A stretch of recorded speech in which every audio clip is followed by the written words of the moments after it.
Before that, you know, who'd want to be a servant in the castle here for the previous 700 years, you know? We're pretty high up here, you know, and everything had to be carried up.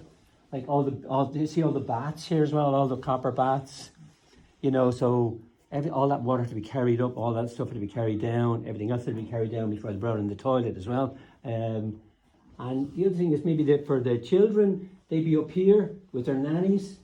So what age are you? What age are you now? I'm 8. You're 8. Well, at 8 years of age, if you were living in the castle here, you might be going to England to go to boarding school.